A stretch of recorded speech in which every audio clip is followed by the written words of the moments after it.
you got a girl? How you want me? How you want me when you got a girl?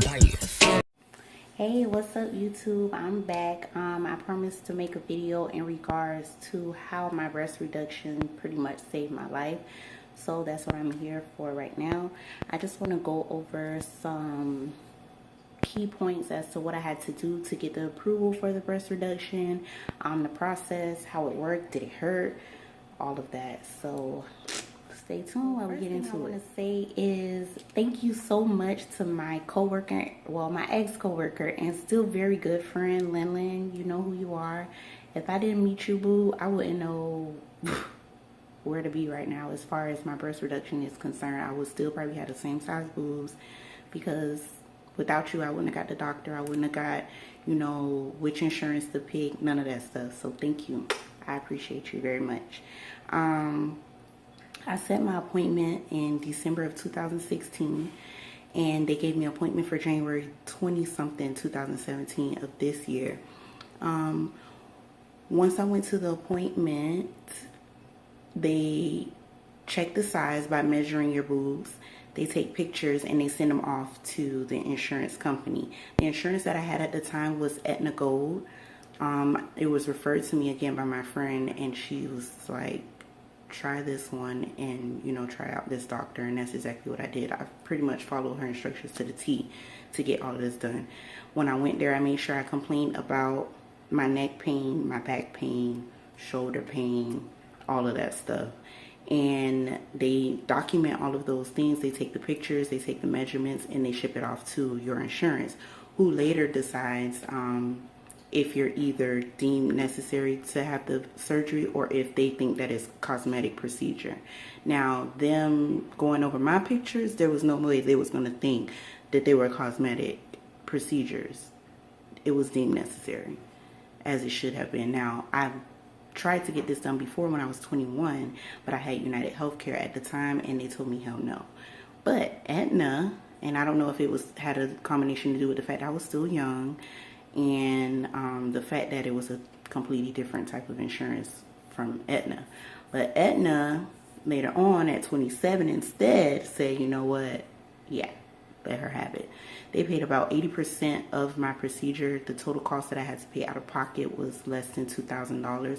I want to say that was $1,972, something like that, around that area. I remember them telling me, oh, congrats, you got approved.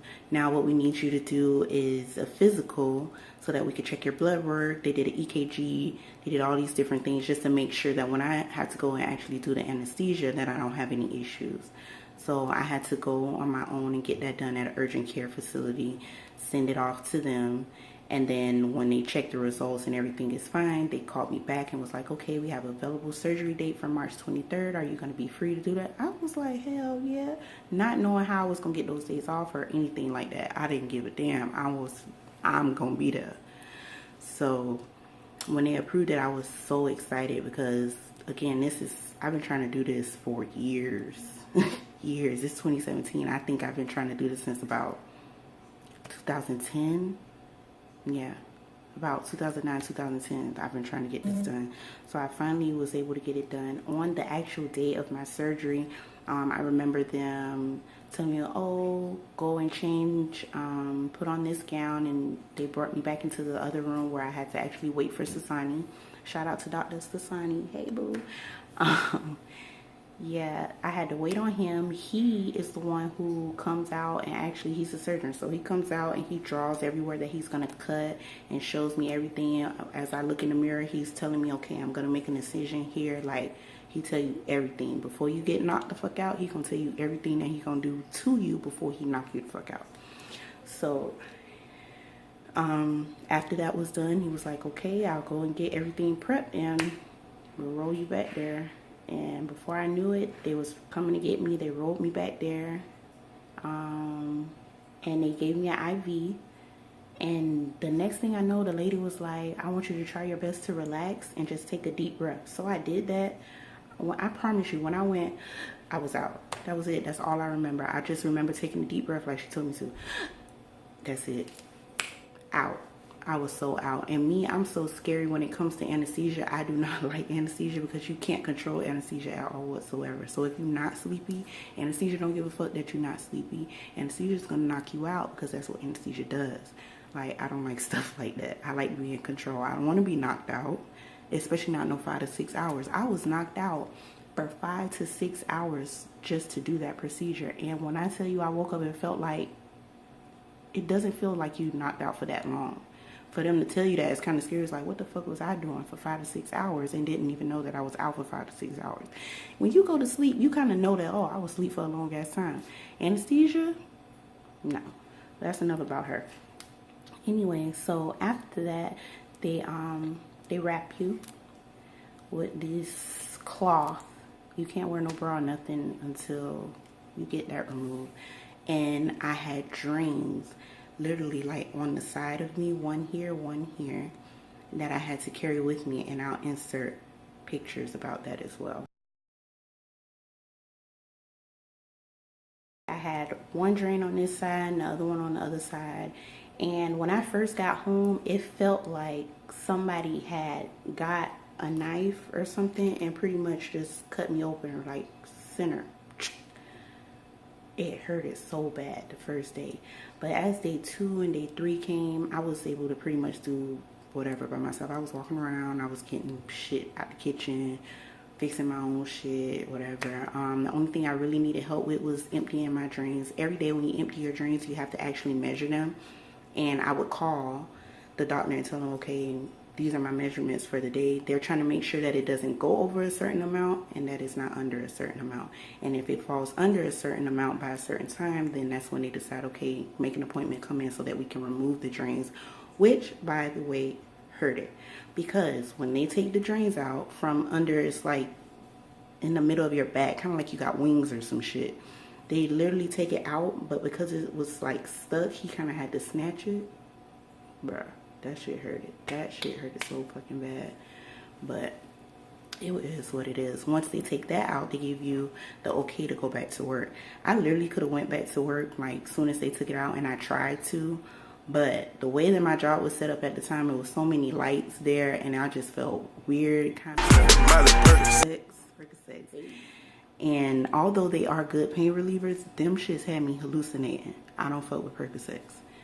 Molly Percocets, none of that shit, whatever.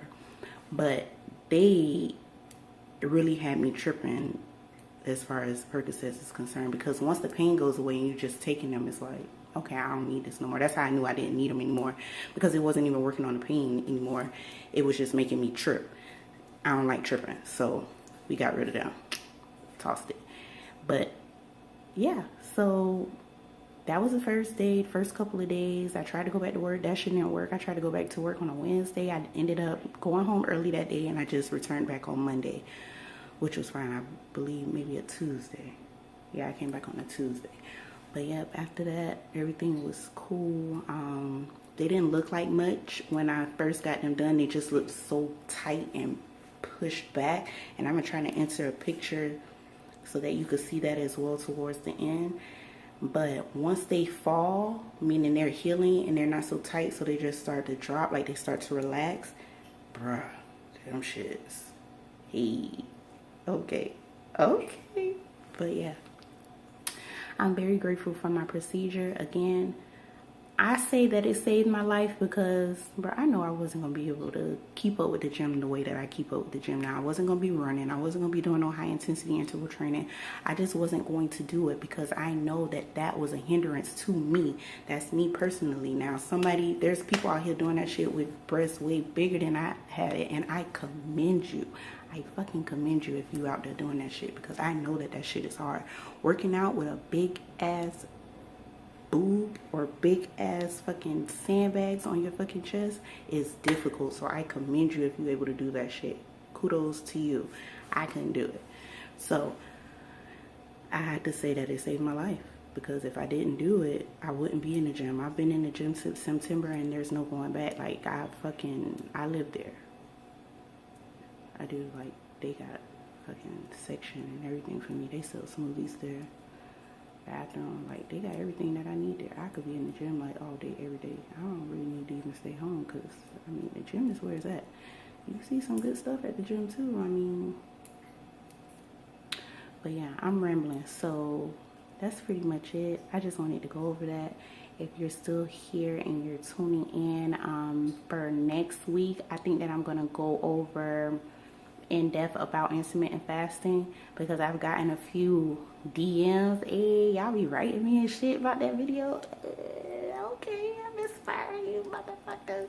So yeah, I got some inbox messages about intermittent fasting, just to go over it in depth and when you should pick your eating window and shit like that. So I'm gonna definitely put up a video about that. I'm gonna put up a video about fasted cardio by itself, and I'm gonna put up a video about high intensity interval training and probably show you exactly what I do in the gym when doing so.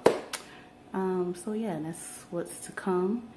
Again, thank you so much for watching. It's a pleasure as usual.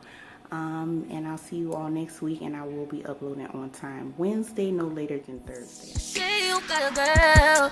How you want me? How you want me?